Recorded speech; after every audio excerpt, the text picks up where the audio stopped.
Un poco, ¿está? Largamos.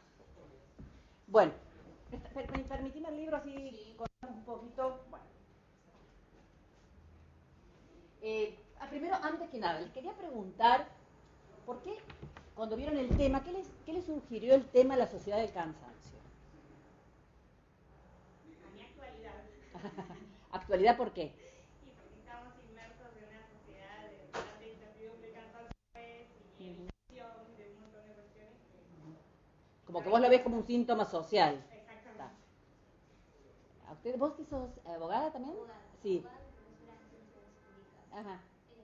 No, yo más que nada lo asocié a cómo mejorar los lazos o los vínculos dentro de mi núcleo de trabajo. Ajá. Más que nada lo vi por ese lado, para mejorar el ambiente, el entorno en el que estoy cotidianamente. Está. Por ese lado lo asocié. Sí. Algo de eso vamos a tocar. Vos, que sos informática, ¿cómo es tu nombre? Erika. Sí, yo interpreté las dos cosas, uní las dos. Ajá. Dije, uno está tan cansado que tal vez afecte la relación laboral y viceversa. Perfecto. Entonces tal vez escuche algo que sea constructivo para mí y para los demás. Ajá. Como por acá, sí. Porque por ahí por el trajín diario está cansado, por ahí se expresa mal, lo interpreta mal. Sí. Y bueno, tiene malestares o enojos, o por malas interpretaciones, o malos modos, no sé. Sí. Todas las cuestiones que tienen que ver, todo lo que tiene que ver con la afectación del lazo con el otro. Pero bueno, es algo así y un poco, pensar un poco más allá, ¿no? Porque estas cuestiones que vos traes, lo pensó bien la modernidad desde las dinámicas de grupo, de los círculos laborales, de las dinámicas de las clases, ¿no? Los que son docentes, ¿no? Los psicólogos que estamos tan afectos a las dinámicas, ¿no? Yo tengo dos profesiones, soy licenciada en Trabajo Social, residí en la Universidad de Córdoba hace muchísimos años, ya no digo cuántos. Pero se nota igual, Sí, hace 36 años vivo en La Plata, o sea, hace 36 años me recibí en Córdoba, de trabajadora social. Vine a La Plata, estudié antropología, 2 años, porque estaba cerrado psicología, y después estudié psicología. Y he hecho especialidades, más que nada en psicología, en niños y adolescentes y en familia. Y por una cuestión laboral, yo terminé trabajando sobre las relaciones laborales de los grupos de organizaciones judiciales, porque bueno, tuve que dejar los tribunales de familia por cuestiones de salud, que es un tema cómo afecta a la salud, los vínculos laborales, o sea, el estrés. Y me pusieron en sanidad, como yo tenía dos profesiones, a hacer una investigación interdisciplinaria en estrés laboral y secuelas del estrés laboral. Entonces manejo todos los programas de prevención en sanidad de la Corte. Es un trabajo interesante porque es un trabajo como es nuevo, nunca nadie lo hizo antes. Uno puede proponer muchas cosas, por supuesto que están bajo elegida una organización médica. Entonces, mucho tiene que ver con fomentar las campañas de vacunación, que la gente se haga los chequeos. Pero en eso, y también hemos hecho muchos estudios donde la gente se toma muchas carpetas médicas a ver qué pasa con la organización. Sin embargo, yo ahora estoy haciendo un posgrado que es interdisciplinario, o sea, transdisciplinario. O sea, que lo hacen abogados, lo hacen antropólogos, lo hacen psicólogos. La mayoría son psicólogos psicoanalistas que lo hacen, que es la maestría en vínculos, familia y problemáticas socioculturales. Estoy terminando en el Hospital Italiano de Buenos Aires. Esa maestría es la única maestría en la Argentina que es transdisciplinaria de esta problemática. Como yo trabajo con familias, fuera del Poder Judicial trabajo con familias en mi consultorio. Hago familia de niños y adolescentes. Y en el Poder Judicial lo que miro son los grupos laborales, la conflictiva, y lo que más que nada estoy en un área de docencia e investigación, o sea, hago propuestas, por ejemplo, en casos de burnout, en casos de donde la gente está quemada, ver qué alternativas se pueden presentar para mejorar esa relación laboral. En el marco de esto acá hay unas diapositivas de una jornada que hicimos con un grupo de jueces y fiscales y defensores de la matanza, donde trabajamos las problemáticas entre las distintas generaciones que están ocupando hoy los espacios laborales, que está interesante, pero yo traje este autor que es un autor coreano. Yo estoy haciendo la maestría, tengo que presentar una tesis. Mi diseño de tesis es sobre las ideas de este autor. Este autor, hace 3 años, en la Argentina casi no se conocían los libros. Este libro es de 2010, se tradujo al castellano en 2012, pero se empezó a difundir más o menos en el 2015 acá. De hecho, que en La Plata no estaban, había que encargarlos. Hoy ustedes van a las librerías de La Plata y están los libros de este autor, en Jenny o en la Campana están, en Rayuela, están todos los libros de este autor. Este autor ha escrito alrededor de 1 o 2 de estos mini libros de filosofía por año. Este autor es un personaje, se escapó de su casa a los 26 años sin saber una sola palabra de alemán, se escapó porque no quería ser metalúrgico, lo mandaron a una escuela técnica en Seúl, y de una familia evidentemente que podía pagar una escuela técnica, que no es tan fácil allá, o sea, no es tan fácil acceder a la educación superior, y se fue a estudiar letras a Alemania sin saber alemán, con lo cual no pudo estudiar letras porque llevaba mucho tiempo leer alemán, leer los clásicos en alemán. De cualquier forma después hizo el doctorado en letras, pero él decía que para leer Heidegger o Nietzsche con una página por día alcanzaba. Entonces él fue aprendiendo alemán estudiando los filósofos alemanes. Se doctoró en filosofía y él empezó a escribir.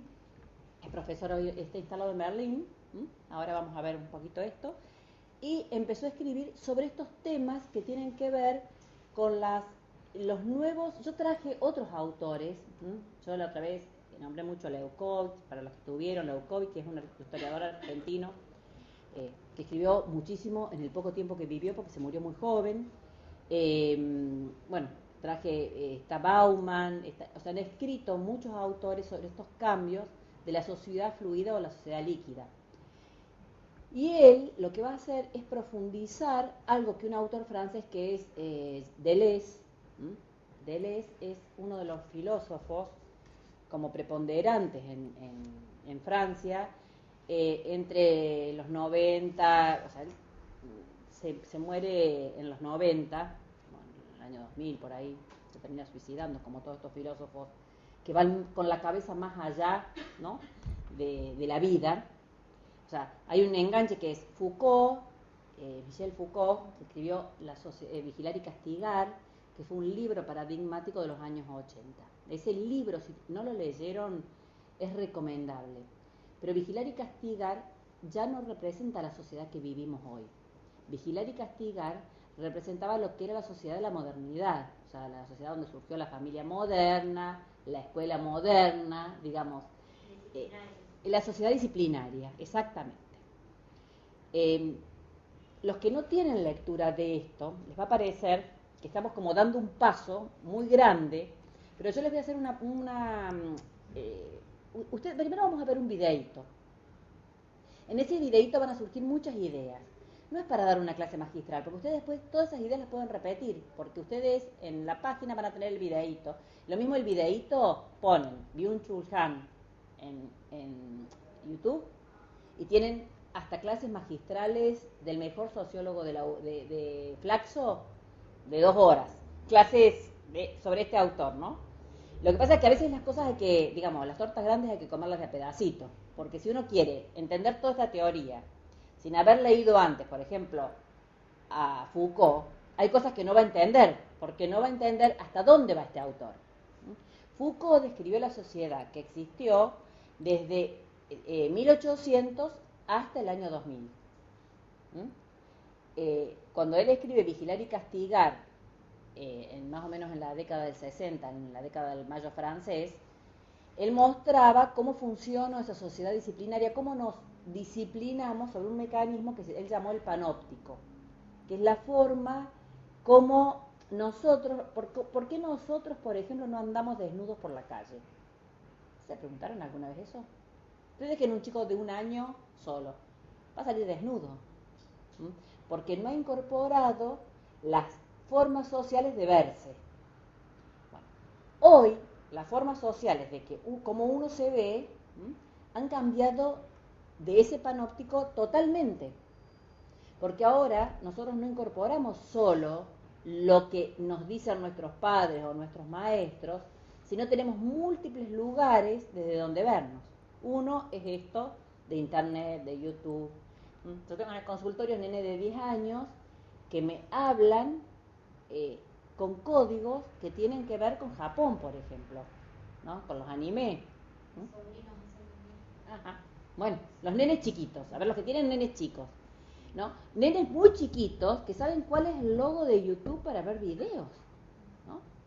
Entonces, estamos en un cambio que si nosotros las organizaciones laborales, porque yo esto lo relacioné con lo laboral, porque mi idea era, el primer día yo di los cambios a nivel familiar, el segundo día di los cambios a nivel judicial de esas problemáticas familiares, y ahora eso también yo lo tengo bastante visto en las organizaciones judiciales, como el estrés que hay, el síndrome de burnout que hay, los que hacen, ninguno de ustedes se dedica a llevar causas en tribunales, sí, vos... hago laboral, por eso y cada vez más, aparte yo hago mucho servicio penitenciario y policía.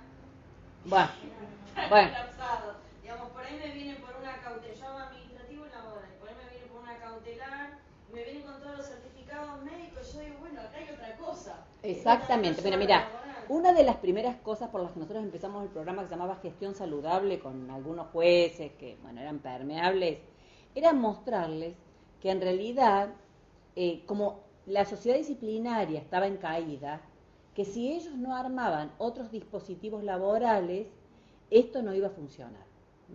Pero bueno, vamos a empezar primero, una primera parte tiene las ideas de este autor que en realidad son absolutamente novedosas. Yo lo que estoy diciendo es esto está recién salido del horno, no es que son ideas de punta en la sociología en la Argentina.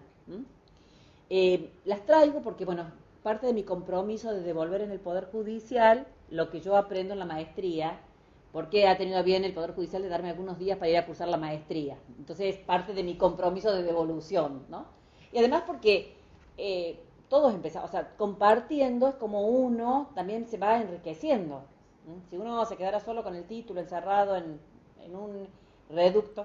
Yo le quiero dedicar esta charla a un amigo que estuvimos leyendo, un ingeniero en sistemas, por eso, sí, es un ingeniero en sistemas muy particular, que me veía leyendo estos libritos, y mis compañeros, ni los trabajadores sociales, ni los psicólogos, ni los médicos les interesaba nada. Yo decía, pero mirá que acá habla de las enfermedades laborales que aparecen en este momento, y yo miraba la estadística de la OMS, y coincidía lo que decía este filósofo con la estadística, no les importaba, porque están en el día a día, en el resolver.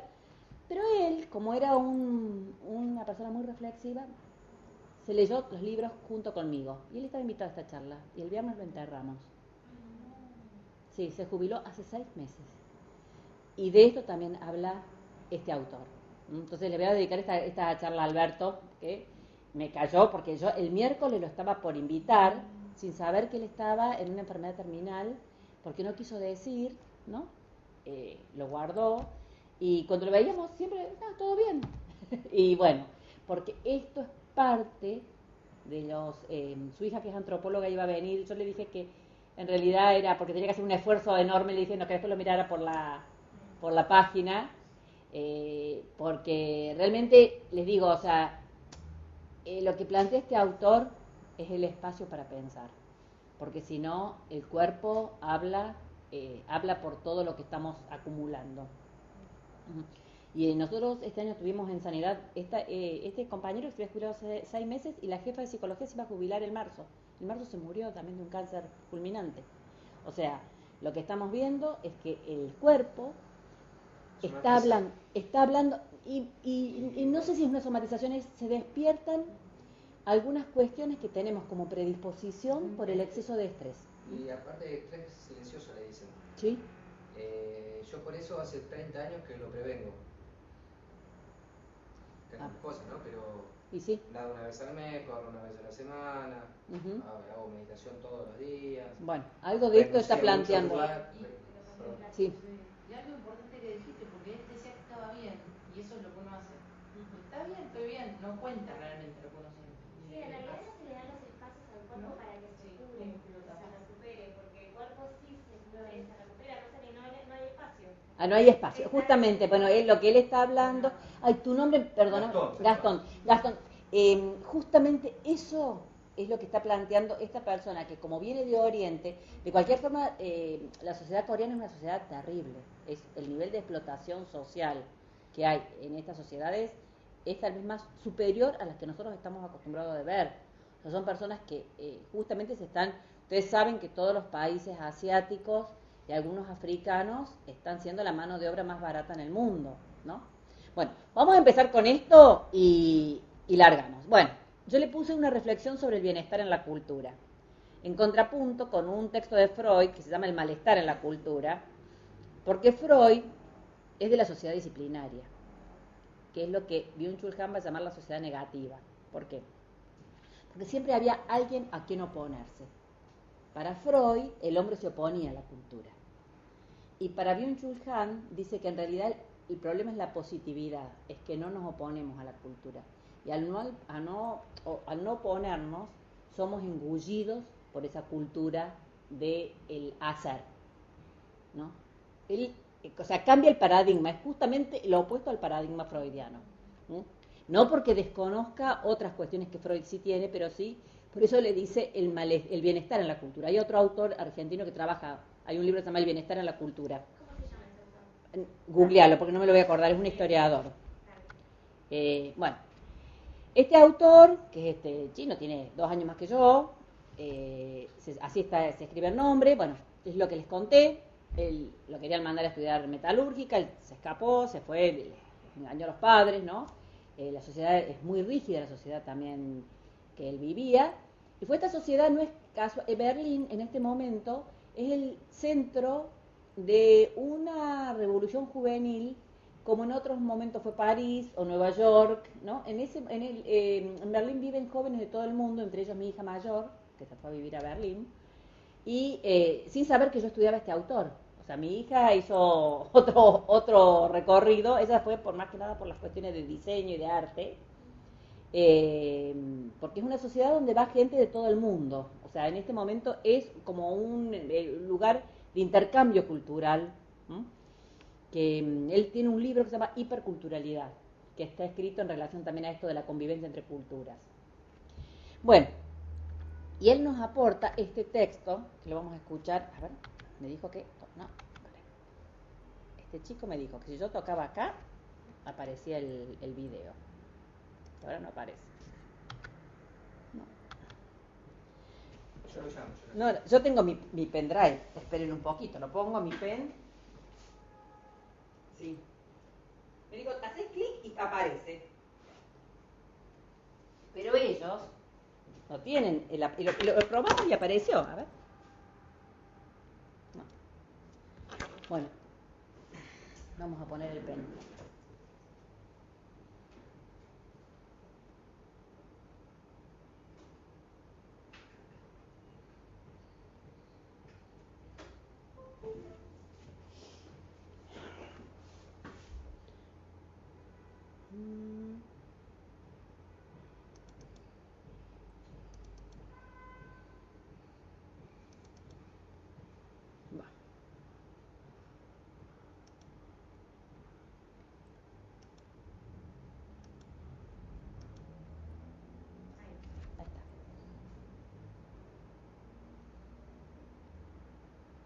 ¿Tendrá sonido?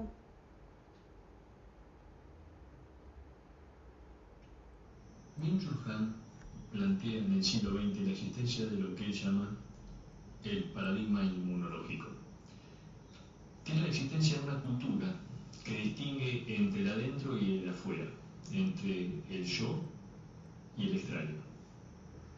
Es para Han un ciclo caracterizado por la noción del enemigo externo, donde el extraño aparece como objeto pasible de ser atacado, aun cuando no resulte peligroso,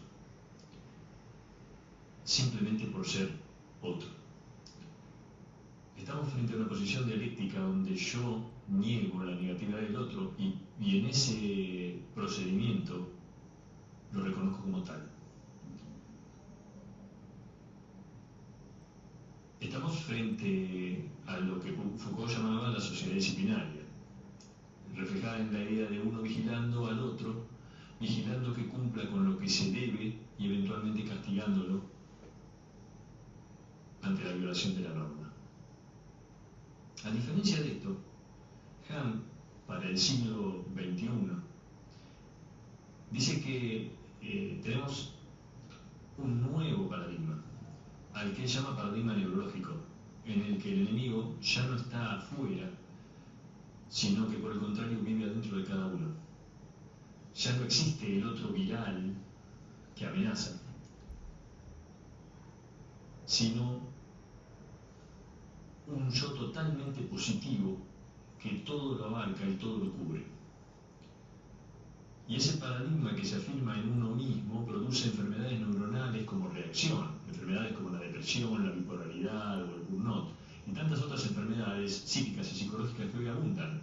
Acontece la depresión en el momento en que el hombre ya no puede más. El sujeto de rendimiento se somete a la culpa de no poder en una sociedad del sí puedo. Se enferma de positividad. De eso se trata este paradigma inmunológico. La violencia de lo positivo contra la violencia del otro viral, la violencia de uno mismo contra la violencia del otro. Pasamos entonces de una sociedad disciplinaria a una sociedad de control, en la que prevalecen nuevas formas de violencia, una violencia inmanente al sistema, y por ser constitutiva del sistema no se reconoce como extraña ni genera una reacción inmunológica violenta. Ha dejado de ser una sociedad de control por la vigilancia para convertirse en una sociedad de control por el rendimiento.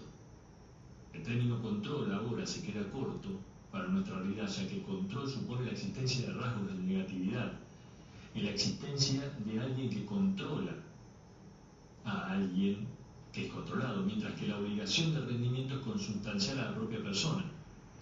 Un ejemplo de esto es la cultura del emprendedor, tan enraizada en nuestra forma de vida. Un sujeto que todo lo puede por su propia voluntad, un culto al hacer y al poder hacer. Aquella sociedad disciplinaria era una sociedad de la negatividad. Su factor dialéctico sustancial era no poder deber, no hacer lo que puedo, sino lo que la norma me indica que debo hacer. En cambio, nuestra sociedad de rendimiento tiene un factor base positivo que es poder, porque yo debo poder, yo puedo poder. Solo existe la noción de poder. Sí puedo, sí se puede. Es la meta deseada de nuestro tiempo. Proyectos, iniciativas y motivaciones reemplazan a las prohibiciones, los mandatos y las leyes. De la sociedad disciplinaria del no, de la prohibición generadora de locos y delincuentes, pasamos a la sociedad del rendimiento, la sociedad del sí, donde no hay límites y por lo tanto generadora de depresivos y fracasados. De la disciplina pasamos a la autodisciplina. Yo soy mi jefe, yo soy mi propio amo.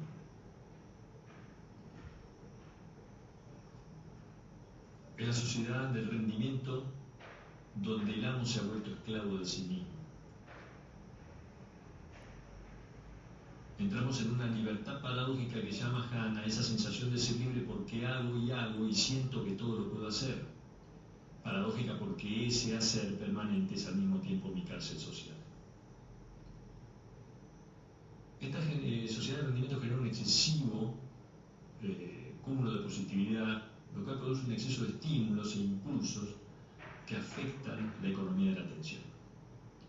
El multitasking, la multitarea, no es una habilidad privativa del hombre hipermoderno, sino una capacidad natural, primitiva, dice Hannah, que obliga a los animales a activar muchos niveles de percepción para su supervivencia. El problema es que cuando la atención se dispersa se hace difícil la contemplación, que es una facultad del espíritu humano. Por eso Hannah dice que el multitasking debe entenderse como una regresión hacia instancias de supervivencia animal.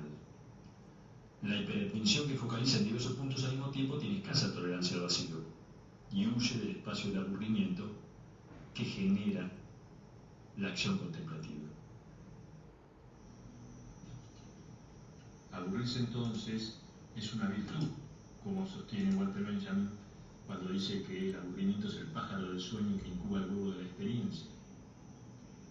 Quien puede tolerar el aburrimiento encuentra nuevos tiempos, nuevos espacios para la creación. El propio Nietzsche recomendaba la necesidad de recuperar la capacidad de contemplación para alimentar el pensamiento y la mirada. Nietzsche decía que hay que volver a aprender a mirar, a hablar y a pensar. Aprender a mirar es acostumbrar el ojo a la contemplación.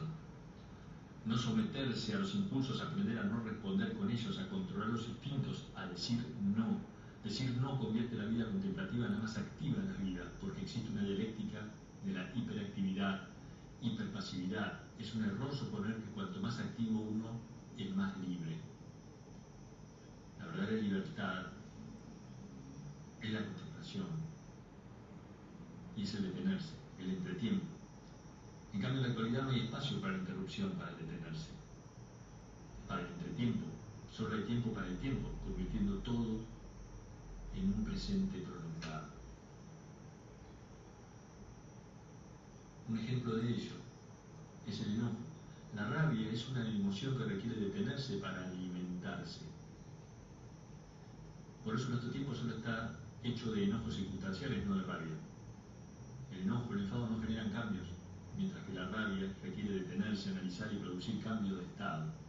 El enojo es la rabia como el temor al miedo. La computadora hace cálculos, incluso con mayor capacidad que el ser humano, porque carece de otra edad, es pura positividad, es puro rendimiento, es pura actividad. En ese mismo marco de positividad, la sociedad y el sujeto se vuelven máquinas de rendimiento autista.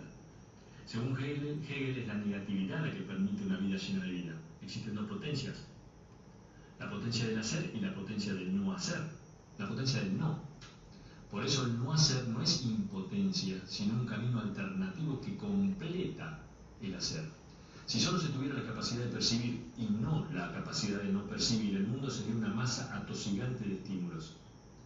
Del mismo modo, si solo se tuviera la potencia de pensar, sería imposible reflexionar, porque todo sería una secuencia infinita de pensamientos sin espacio, sin detenimiento. La negatividad del no es fundamental para la contemplación o la meditación. Por esto la negatividad también es activa, no pasiva, ya que solo si hubiera positividad se estaría pasivamente sometido al objeto. El imperativo de vivir en una sociedad del rendimiento conduce al rendimiento sin rendimiento, una actividad sin pausas, sin detenciones, que produce agotamiento, pero no un agotamiento fundamental, sino un agotamiento excesivo, y que requiere de sobreestímulos para seguir, o bien no seguir y caer en angustia.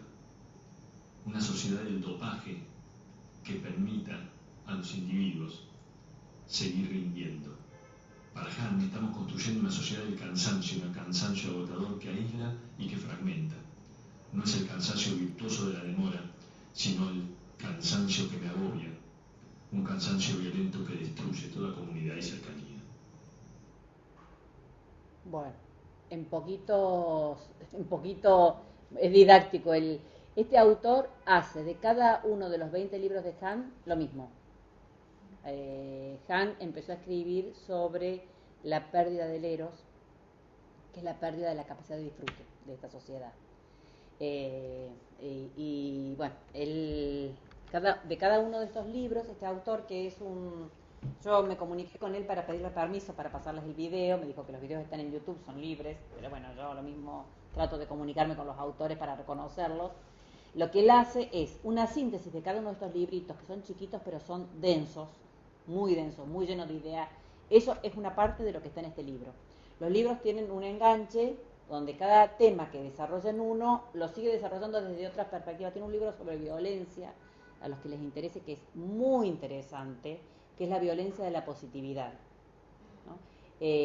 Bueno, y va enganchando. Se llama Álvarez Terán, lo encuentran en YouTube, ponen Byung-Chul Han, Álvarez Terán, y sale el aroma del tiempo, que es esto de poder, porque ustedes saben que el núcleo olfatorio, que es algo que estamos perdiendo, lo que él dice es que el hombre hoy pierde hasta los olores que han construido su propia identidad, que son los olores de la infancia, los olores del tiempo, de de detenerse a profundizar, está tan la vista y la imagen. Los 5 sentidos están reducidos y el olfato es el órgano, ¿no? Para los que hemos hecho neuroanatomía en la facultad, cuando te decían que busques el bulbo olfatorio, está casi extinguido en el ser humano, ¿no? Es una trampa que hacen los profesores siempre, que te quieren hacer caer, porque lo que vos tenés que decir es casi no existe, y no ponerte a buscarlo dentro del cerebro quemado, ¿no? Pero el bulbo olfatorio, porque justamente es lo que vamos perdiendo como especie. Está muy interesante esto. Fíjense, yo acá les armé este cuadrito, que todo ese texto está resumido en estos cuadritos, 2 cuadritos. Uno, ¿qué era la sociedad disciplinaria? La sociedad disciplinaria es la sociedad de la modernidad que surge a partir de la revolución industrial. Y es una sociedad donde fundamentalmente las personas se manejaban por lo que él llamó el mecanismo del panóptico, que es la situación de vigilancia, sentirse permanentemente vigilado. O sea, no robo porque siento que otro me está mirando, ¿no? ¿Cómo se incorporan las normas? Se incorporan por mirada del otro. Luego se hacen autónomas, pero cuando se hacen autónomas es porque el panóptico está dentro nuestro. Es aquel famoso representación del mal y del bien que tenemos dentro de la cabeza, ¿no? Que muchos chicos lo siguen haciendo en los dibujos. Me encanta porque cuando quieren expresarme algo, se dibujan a sí mismos y dibujan la representación de cuando hacen algo mal y cuando hacen algo bien, ¿no? Que es la representación de la idea de que amo, hay otro que me reduce, que tengo un amo, ¿no? Que es a quien yo obedezco. Bueno, lo que dice Han, trabajando un poco la continuidad de lo que empezó a trabajar Deleuze y lo que Foucault antes de morirse, Foucault y Deleuze se mueren de las enfermedades paradigmáticas del siglo pasado. Foucault se muere de SIDA y Deleuze se suicida, ¿no? No es casual que las muertes también hablan de los tiempos, ¿no? Muchos filósofos se suicidan. Y bueno, Foucault durante mucho tiempo se ocultó, porque Foucault era gay, y mucho tiempo se ocultó que era gay, se ocultó que había muerto de SIDA, ¿no? Fue una de las primeras muertes de SIDA de alguien famoso, como si fuera algo vergonzoso, ¿no? Porque tenía que ver, esto, Foucault, los últimos libros tienen que ver sobre biopolítica, que es como la reducción de los cuerpos, ¿no? Esto que un poco acaba de desarrollar como el multitasking, esto de la multitarea, ¿no? ¿Por qué uno tiene que meditar o por qué uno tiene que meterse al agua y sacar toda la sobrecarga de estrés que ha acumulado? Justamente porque estamos sometidos en esta sociedad ya no al imperativo de otros, sino a los imperativos que nosotros mismos construimos. Esto, y si ustedes ven, por ejemplo, esto de decir no me pasa nada, o estoy bien, o no tener registro del cuerpo, porque uno dice, ¿cómo alguien puede haber desarrollado un cáncer tan terminal sin haberse dado cuenta? ¿Cómo no percibe el cuerpo? Ustedes saben que el dolor no es una sensación objetiva, es una sensación construida subjetivamente. O sea, todos podemos tener, la misma enfermedad y todos sentir cuestiones diferentes. Lo que es cierto es que hoy hay como una división entre la mente y el cuerpo tan establecida por la necesidad de rendir, ¿no? Que nos tomamos algo para seguir. Entonces, cuando él habla de la sociedad del dopaje, él dice, cuando él habla de sociedad postinmunológica, quiere decir que ya no es un enemigo. La sociedad inmunológica era la típica sociedad de la Guerra Fría. Los malos, los buenos, los comunistas, los no comunistas, ¿no? Digamos, la Guerra Fría fue la sociedad siempre buscando el enemigo, el espía, ¿no? La guerra bacteriológica, nos van a tirar, no sé si se acuerdan, cuando fue la época de las Torres Gemelas, ¿no? Que llegaban esas cartas sí, bueno, toda la guerra bacteriológica. O sea, en realidad las dos sociedades coexisten hoy. La sociedad, digamos, del rendimiento es la sociedad que viene. Los chicos que tienen hoy, que nacieron en estos años, van a vivir solo en la sociedad de rendimiento. A mí me impactan mucho las patologías que yo estoy recibiendo hoy en el consultorio en niños. Niños muy chiquitos con cuestiones muy severas, por ejemplo, alopecias. chicos que quedan pelados, nenas peladas, a los 6 años. Aparte, dicen, por ejemplo, que estos chicos van a estudiar las carreras que todavía ni siquiera están inventadas. Sí.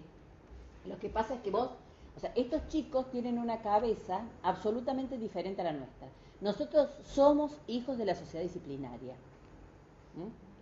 Ustedes algunos más jóvenes, otros somos más grandes, pero somos en general, algunos los más jóvenes, ¿cuántos años tienen?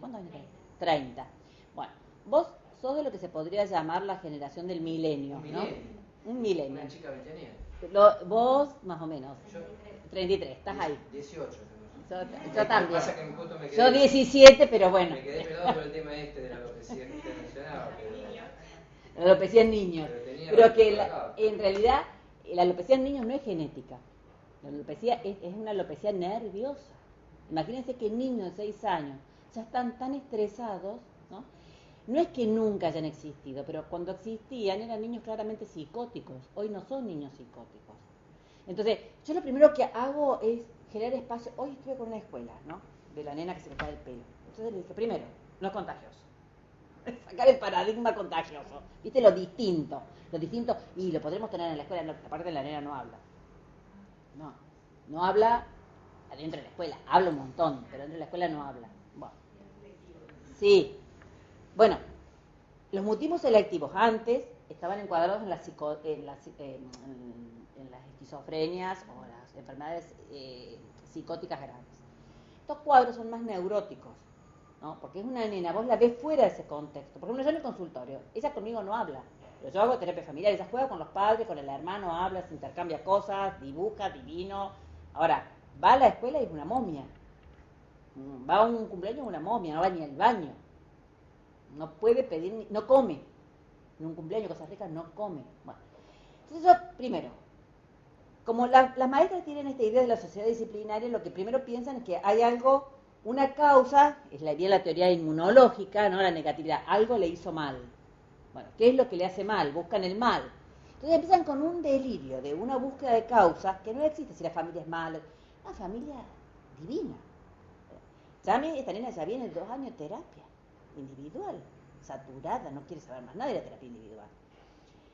La llevaron a fonoaudiólogo, no le va a meter la palabra, o sea, la nena sabe hablar, habla en inglés, habla en castellano y habla en inglés, perfecto, una pronunciación perfecta. Bueno, son chicos con sobrerendimiento. Tiene oído absoluto, escucha una música y sabe qué es. Bueno, son niños con hiperpercepción. Para mí este caso y otros que he visto son nenes muy inteligentes. No es que no la van a pasar bien acá, o sea, no están destinados a pasarla bien, porque primero porque tienen una diferencia con el grupo, ¿no? Porque los compañeritos la quieren ayudar, divino, no hay bullying, nada, una escuela divina, nada de lo que nosotros podemos pensar como, pero la ayudan tanto que vuelve a la casa y se me tienen cansada. Porque, ¿qué querés comer? ¿La torta o la galletita? ¿La torta o la galletita? Y la chica no come nada. No come, no puede. Los maestros no pueden aceptar que no coma, que no vaya al baño. Digo, pero no le hace mal a nadie, está aprendiendo, a ver, ¿qué buscamos? Digo, ellos lo que quieren es ver, bueno, cómo meterle que sea igual que todos. ¿No? Y le digo, ¿y si nunca es igual que todos? ¿Qué tiene que ser? ¿Dónde está la regla que tiene que ser igual que todos? Ustedes saben que desde que estamos con los programas de integración en las escuelas, hay muchos chicos con acompañantes terapéuticos. O sea, querían poner un acompañante terapéutico. No, si la nena puede hacer todo sola. ¿Para qué? O sea, generamos más ficción o medicarla. Porque esa es la otra fantasía. Nosotros acá tenemos, fíjense, el hombre o sea, ¿por qué se habla del hombre encerrado? Porque encerrado quiere decir con las pautas puestas de una sociedad, por eso la sociedad disciplinaria genera tantos transgresores, ¿no? Encerrado era él cuando lo querían mandar a estudiar metalurgia. Claro, bueno, él es un fugitivo. Él es bien generación X. Digamos, la generación X es la generación, que ahora vamos a verlo a eso, que buscó huir del sistema, ¿no?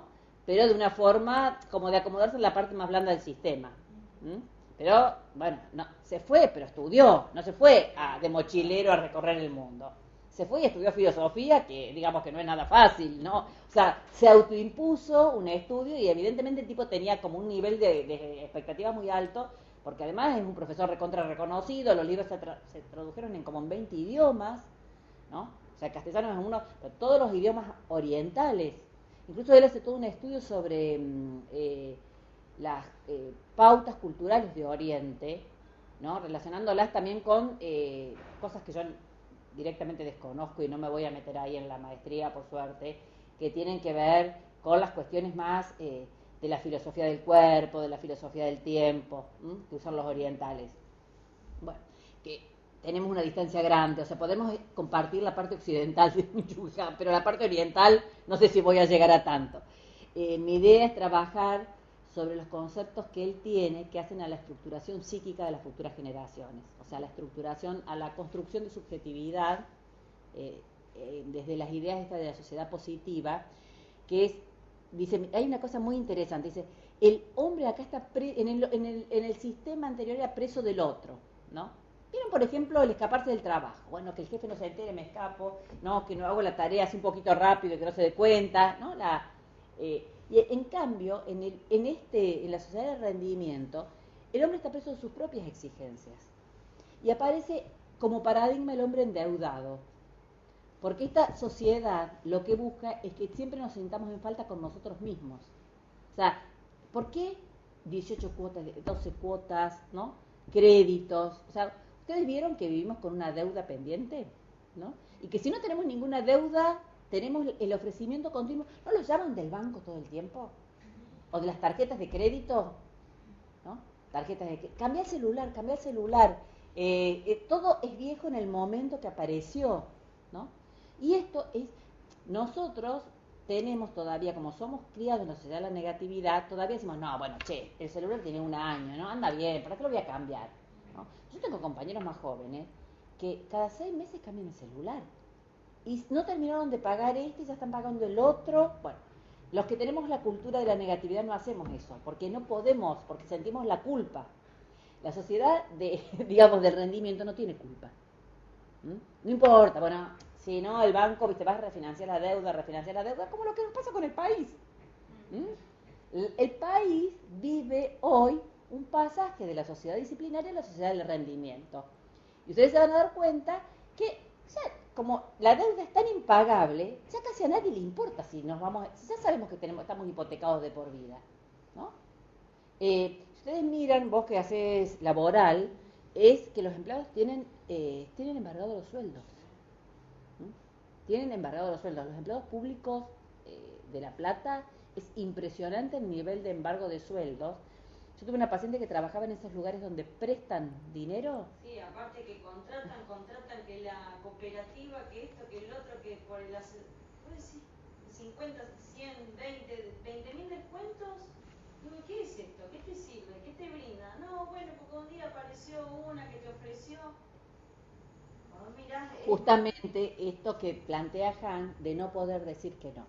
Bueno, ¿a qué nos lleva esto? Bueno, acá yo hice otro cuadrito sobre el tema de la producción de síntomas.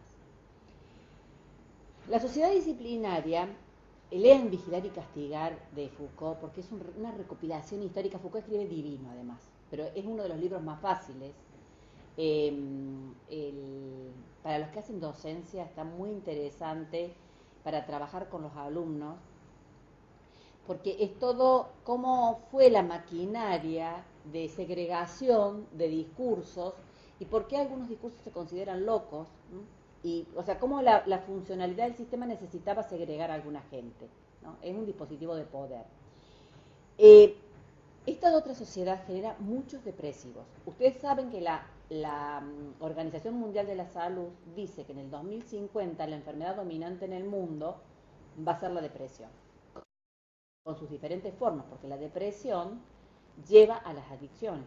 O sea, tenemos depresión y adicción, y además tenemos esto que son los trastornos de personalidad. Si hoy ustedes van a cualquier consultorio y le dicen a un psicólogo, ¿cuántos neuróticos puros tenés? Bueno, no es como el consultorio de Freud. Freud tenía puras neuróticas. gente que no podía mover el brazo, gente que no podía respirar, o sea, todas neurosis puestas en el cuerpo. Nosotros tenemos todo lo que se llaman trastornos límites, o sea, trastornos que no son ni psicosis ni neurosis, que tienen que ver con esto de la angustia continua, la imposibilidad, o sea, miles de planes, pero ningún plan, o sea, miles de planes que nunca se pueden cumplir, ¿no? Mucho acting out, mucho hacer, pero para nada, ¿no? Ese pánico a la sensación de vacío que sienten tanto. Exactamente. Acá habla un poco de la intolerancia al vacío, el aburrimiento. Exactamente, bueno. Evitar el aburrimiento a toda costa. Sí. Después la fatiga crónica, toda la gente vive tomando vitaminas, vive tomando energizantes. ¿Vieron que los chicos toman los energizantes? ¿Ustedes vieron que toman los adolescentes? Que está como estipulado que antes de entrar a una fiesta tienen que tomar tantos energizantes en esas previas que hacen. Bueno, el alcohol, ¿no? O sea, no quiere decir que la sociedad disciplinaria no hubiera alcohólicos, sí, había alcohólicos, pero el alcohol, como lo toman los chicos hoy, la previa, la sí o sí de estar alcoholizado para vincularse con otros, el pánico, los ataques de pánico, que ya no existen solo entre adultos, sino también entre niños y adolescentes. Bueno, y lo que son las enfermedades crónicas no transmisibles, ¿por qué? Porque todo este estrés puesto en el cuerpo va a terminar enfermando. El aumento de, ustedes saben que en los últimos años aumentó muchísimo la diabetes, aumentó muchísimo la hipertensión arterial, aumentó muchísimo la obesidad.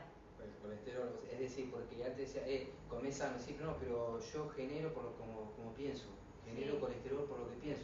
Colesterol nervioso. ¿Qué? Sí, no, no. Tenés que ver cómo lo comés, no vale comer Yo tranquilo. hace 8 años que tengo colesterol elevado, no hay forma de bajarlo ni con nutricionista, deporte ni nada. Claro, porque Tengo 280, está bien eso, 280, 300.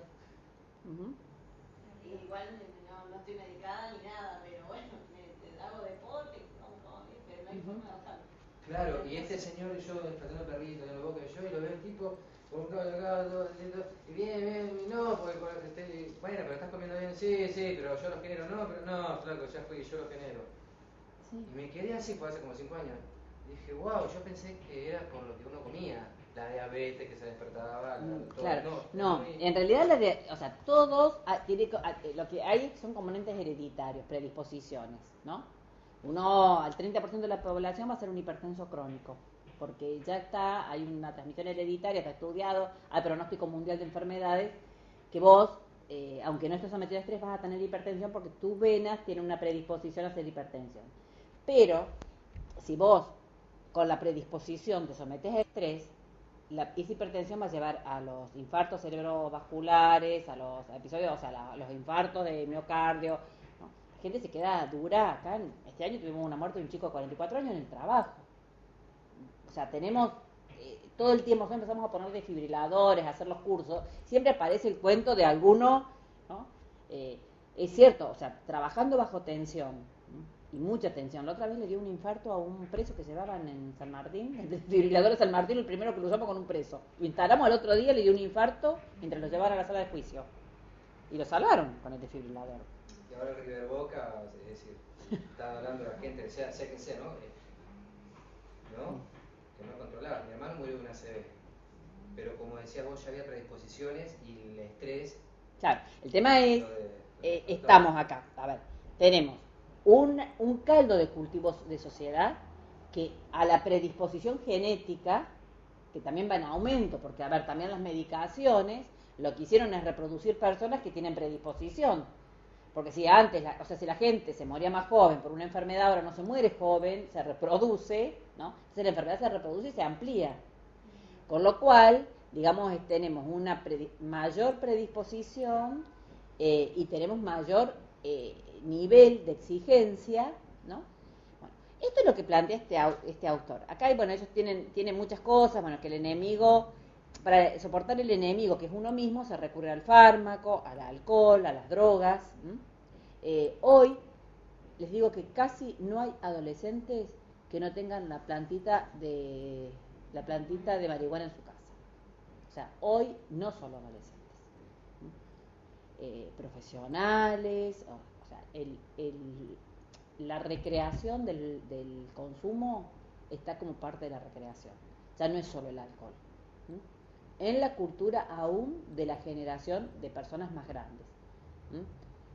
Uno tiene contacto con muchos grupos sociales y no son grupos que estén, a ver, solo la angustia de la supervivencia, porque a ver, si uno tiene unos chicos de una villa, que, bueno, años que yo he trabajado en la villa cuando he sido perito del Tribunal de Menores, ¿no? Que uno llegaba y todos los chicos estaban aspirando, 8, 9, 10 años, porque vivían en un mundo sin ninguna expectativa. Entonces uno pensaba, ¿cómo este chico sobrevive al hambre, al abandono, al dolor, a tantas cosas, a la falta de expectativa, ¿no? Por ejemplo, con el tabaquismo. Uno va a las escuelas periféricas y los chicos de 11 años están fumando. ¿Por qué? Porque eso genera como un momento de placer transitorio que anula el cansancio y el sufrimiento. Porque el sufrimiento provoca cansancio. Ahí un poco Byung-Chul Han usa la metáfora de Prometeo cansado, agotado, y él dice que a veces el cansancio, y esto para los síndromes de burnout, es como una forma de salvarse o sea, él habla de cuando el águila le va comiendo el hígado a Prometeo, ¿no? Que es en la pelea con Zeus, que no quiere dar brazo a torcer, porque no le quiere decir a Zeus su secreto, ¿no? Entonces hay un águila que lo empieza a comer en vida. Es terrible, los griegos eran terribles para hacer la metáfora. Y él, ese como quedarse el dolor y como quedarse en ese estado como de nada, ¿no? De aislamiento, era como una forma de supervivencia. Entonces dice que a veces el síndrome de burnout, la depresión, ¿viste? Irme del trabajo, quedarme, no enfrentarme a nuevas cosas, o sea, quedarme dentro de mi casa, encerrarme, es lo que permite seguir sobreviviendo en una sociedad tan hostil, ¿no? Vivida tan hostilmente. Yo tengo en este momento 3 adolescentes, una de 15, uno de 17 y uno de 13, que dejaron de ir a la escuela este año y están encerrados en la casa. 3 este último tiempo. Y medicados con psiquiatra, por supuesto, por depresión, inventando alternativas. Han hecho psicoterapia individual un montón de tiempo, no va más la terapia individual. Empezamos con estrategias familiares, pero hay algo más. ¿Estás con frío? Sí, pero bueno. No sé si tienen frío los demás. No, los demás, yo estoy... ponete, no, sentate acá. Yo te voy a decir una cosa, esta aula... no hay aire ahí, no. La veo que está envolviéndose en el chal. Los pies.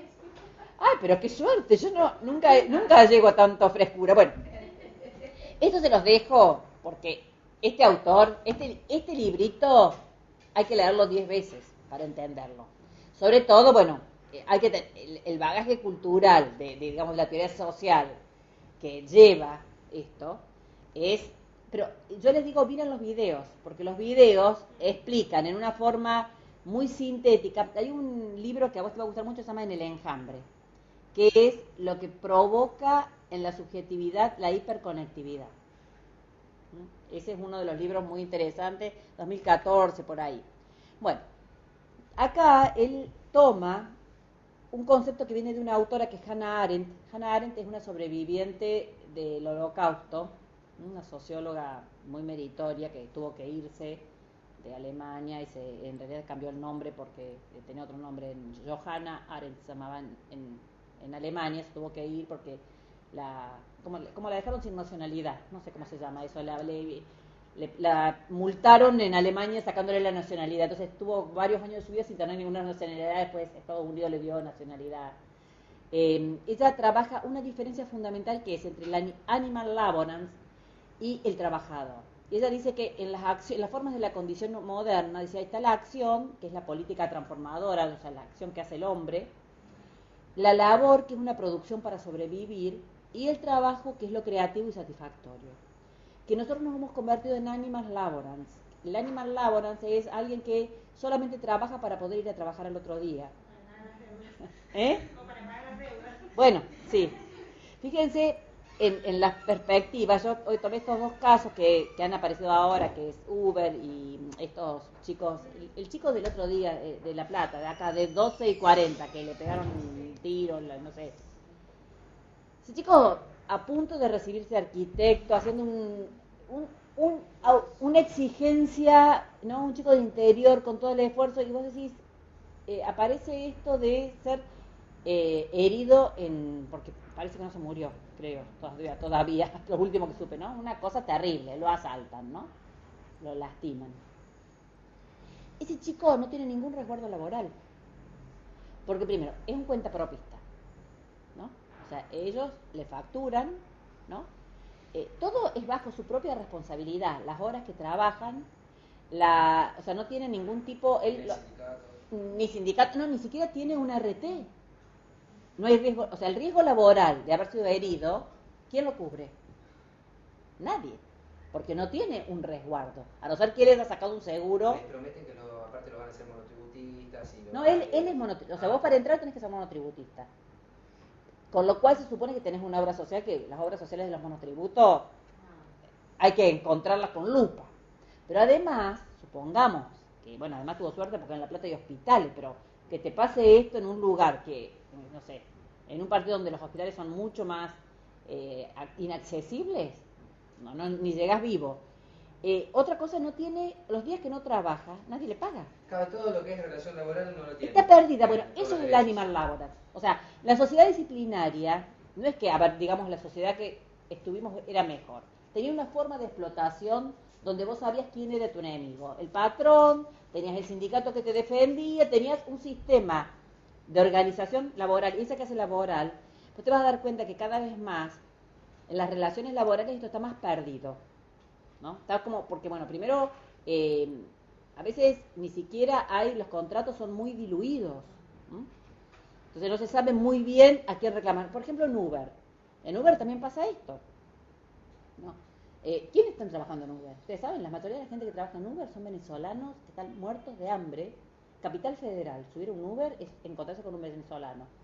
Yo no sé ni usar la aplicación, pero me subo con una de mis hijas que sabe usarla y me toca un chino manejando. Y yo digo, ay, ¿sabrá castellano? Me dice, no importa, porque todo está en el celular, me dice ella. Vos no tenés que hablar con él, porque ya la dirección donde vos vas, él ya la tiene anotada. Bueno, a mí les digo, como que yo tengo todavía la idea inmunológica, entonces el chino ya me resultaba alguien extraño y peligroso, porque yo decía, ¿cómo va a entender dónde? Le digo, ¿y cómo sabe dónde? Que así, viene de otro lugar, porque no es que los autos circulan, vos te subís a un taxista de acá, y el taxista es un tipo de oficio que sabe dónde va. Vos te subís a uno de Uber y vos decís, ¿pero sabrá? Bueno, a mí me tocó bueno, yo fui a visitar a unos amigos a Rusia, ¿no? Y me robaron una noche en la esquina ahí de nomás del Kremlin. Y en Moscú, ellos paran un auto cualquiera y el auto te lleva. Y por supuesto que hablaban en ruso. Y mi amiga, la que hablaba castellano, se quedó en el otro auto, porque no entrábamos todos en un auto. Y yo iba con un ruso que le habían dado una dirección, con el que no podía ni hablar, no podían entender los carteles que decían. Bueno, digamos, estamos en ese tipo de sociedad, donde las reglas... Y aparte, por ejemplo, dicen que ya los trabajos, ahí es trabajo que ya, por ejemplo, el de los aeropuertos, el de receptor, el de los aeropuertos, ¿no es cierto? Ya están las maquinitas, o van a estar, yo. Sí. Por ejemplo, pizza. Pizza, por ejemplo, hay una máquina que se llama Marta, le dicen Marta de Estados Unidos, y te hace la pizza que vos quieras. Uh-huh. Y así todo. Entonces, ¿dónde vos ubicás la gente? Estamos en ese periodo de transformación también. Sí. Se supone que la mayoría de los trabajos que van a existir dentro de 100 años no están creados. Claro. Hay un libro que es de ciencia ficción, pero a veces hay que leer un poco de ciencia ficción, porque ustedes saben que Julio Verne predijo todo, de Rosa Montero, la española, que tiene unos libros muy interesantes.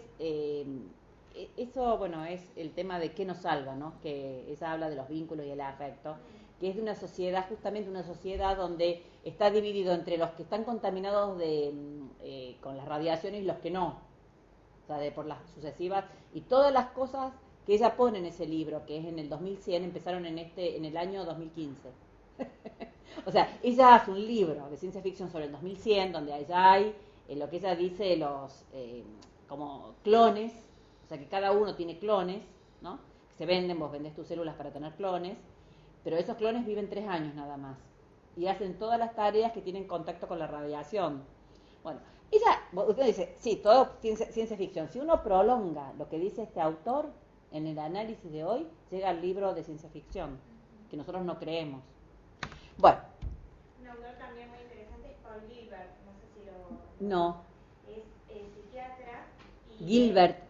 Ajá. Y él habla mucho de 3 mecanismos que tenemos todos los seres humanos y que es la interacción de esos mecanismos. Por un lado tenemos el de amenazas, que es la parte de nuestra mamífera, que es en ese estado en el que estamos, Laura. Después tenemos el sistema de calma, que incluye los vínculos, y el de logros. Hasta tanto el de amenazas y el de calma no encuentren una nivelación, los logros no van a producir nunca un sentido. Entonces siempre estamos siendo amenazados, el sistema entero genera... Está interesante. Lo simplifica muchísimo. A mí a nivel de la clínica me sirve mucho para explicarlo con los pacientes. Y este autor también va por ese lado cuando habla de las prácticas contemplativas, de no ser nuestro propio enemigo, de poder encontrar ese... habla mucho de la teoría del apego, de Pauli. Sí. Bueno, desde ahí, desde que nosotros todos necesitamos, por nuestra propia inmadurez como seres humanos, encontrarnos con ese otro, de poder tener la vinculación. Por eso se habla últimamente mucho se reivindica un poco el amor, que se deja de lado en todo lo que es teoría y ciencia, y desde las neurociencias se está hablando de cómo la compasión, esto de empatía con el otro, pero para realmente ayudarlo, viene a formar parte de la activación de este sistema de calma de vínculos. Sí, en realidad la parte de vínculos en lo laboral, este es un esquema de la OIT, que es el esquema de cómo se evaluaban las organizaciones, y se evaluaban cómo las organizaciones podían generar problemas de salud. O sea, quiero relacionar lo de Byung-Chul Han con esto y con algo que es un test de riesgos psicosociales en el trabajo, que nosotros lo empezamos a tomar acá en el Poder Judicial. Está muy interesante porque ellos también anticipan cómo esto de la desvinculación, me apuro un poquito porque me queda media hora nada más, 40 minutos me quedan, porque acá esta aula da en inglés. Bueno. Uno es el origen del riesgo, la exposición del riesgo y los daños de la salud. Esto es lo que la OIT organizaba para decir organización enferma, organización sana. Sigue usando porque bueno, la OIT no cambia muy seguido estos parámetros. Son parámetros de la medicina del trabajo, parámetros de la, ¿cómo se llama? Estos licenciados en seguridad e higiene, que analizan este tipo de cosas. Y fíjense, nosotros esto lo sacamos de una cuestión de... porque la transdisciplina es imprescindible para entender esto. Ninguna disciplina puede dar cuenta de esto solo. Fíjense que yo recién les hablé de salud laboral, que la salud laboral incluye médicos, psicólogos, psiquiatras, trabajadores sociales, licenciados en seguridad e higiene, bueno, toda esta y también se han incluido estos grupos los licenciados en administración. ¿Ustedes saben en la Corte quién decide cómo se organizan los sistemas de los juzgados? Antes lo organizaban los abogados. Y hace unos años incorporaron los licenciados en administración, porque los abogados no sabían nada de organización, sabían de leyes. Pero para saber cuántas personas se necesitan en un dispositivo de justicia, hay que pensar esto macro organizacionalmente, desde cuestiones que tienen que ver con estas dinámicas de cuánto trabajo, las personas que están hoy en el control de la organización judicial son licenciados en administración, son los que asesoran a la Corte, planeamiento, con el otro control de gestión, son todos licenciados en administración, sociólogos, que tienen sistemas para ver cuántas causas entran, cuántas causas salen, como igual que con una fábrica. Esto lo tomamos de algunos licenciados en administración de los tipos de organizaciones. Como las organizaciones de la sociedad disciplinaria serían las organizaciones omegas, que son tradicionales, centralizadas, jerarquizadas, previsibles y rígidas. Sabemos quién es el jefe, qué es el que manda, cuáles son las normas. Las personas son meros empleados sometidos a un reglamento, a un horario en general rígido. Los cargos son definidos individualmente, aislados, desempeñados dentro de una rutina de trabajo. El recurso humano es considerado una mano de obra. El organigrama en general es piramidal. Yo el otro día se acuerdan que les mostraba cómo eran los juzgados antes y cómo son ahora.